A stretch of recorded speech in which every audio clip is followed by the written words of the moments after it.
Social media کے ذریعے بھی سوالات کا سلسلہ ہے. ایک سوال موصول ہوا ہے.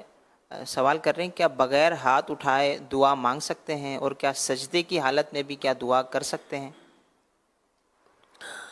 دعا کے لیے ہاتھ اٹھانا یہ سنت مبارکہ ہے، اور بعض صورتوں کے اندر ہاتھوں کو اٹھانے کی مختلف صورتیں بھی بیان کی گئی ہیں.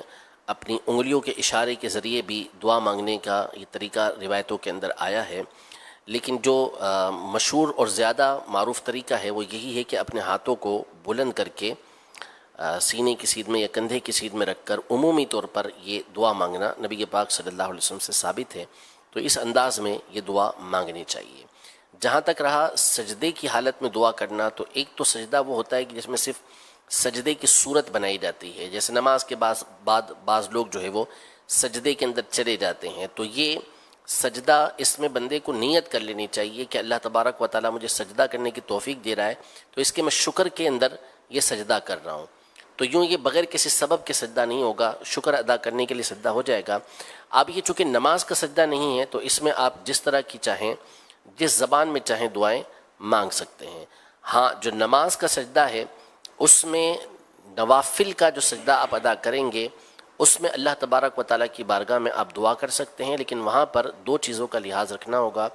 نمبر ایک تو یہ کہ آپ نے دعا عربی زبان میں ہی مانگنا ہوگی، اردو کے اندر دعا نہیں مانگ سکتے.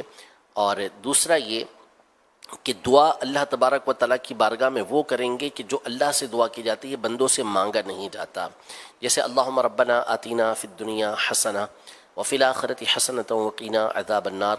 اس طرح کی دعا کہ جو صرف اللہ تبارک و تعالیٰ ہی سے جس کا مطالبہ کیا جا سکتا ہے، جس کو مانگا جاتا ہے، وہ چیزیں دعا کے اندر مانگ سکتے ہیں. یعنی سجدے کے اندر وہ دعائیں اللہ تبارک و تعالیٰ کی بارگاہ میں کریں گے. مزید اس حوالے سے اگر تفصیل آپ جاننا چاہتے ہیں تو امیر سنت کی جو کتاب ہے فیضان نماز، اس میں کچھ اور ہدایات اس حوالے سے مذکور ہیں، اس کا مطالعہ فرما لیجیے. مصعب، کیا سجدے میں سجدہ شکر کرنے کے لیے کیا اس کے لیے بھی وضو ضروری ہوتا ہے؟ اس میں باوضو ہی سجدہ کیا جائے گا؟ جی بالکل، اس کے لیے بھی وضو کیا جائے گا، باوضو یہ سجدہ کیا جائے گا. یعنی اس میں وہ تمام تر چیزیں کہ قبلہ رو ہو کر کرنا اور باوضو کرنا یہ ضروری؟ بالکل ایسا ہی ہے، کیونکہ یہ سجدہ ہے اور سجدے کے احکام اس کے اوپر لاگو ہوتے ہیں. سجدے کے لیے باوضو ہونا ہی یہ ہوگا. اس کو ایس ایم ایس کے ذریعے ایک سوال ہے، کہہ رہے ہیں کہ ارم نام رکھنا کیسا ہے، ارشاد فرما دیجیے.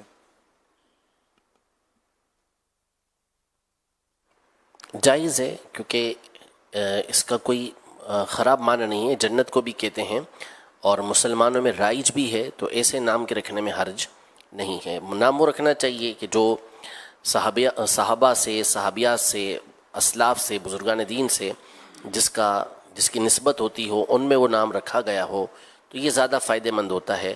لیکن ایسا نام کہ جس کا معنی ٹھیک ہو اور مسلمانوں کے درمیان وہ رائج ہو، تو ایسے نام کے رکھنے میں حرج نہیں ہوتا. تو یہ نام مسلمانوں میں عام ہے، رائج ہے، تو اس کو رکھنے میں کوئی حرج نہیں ہے.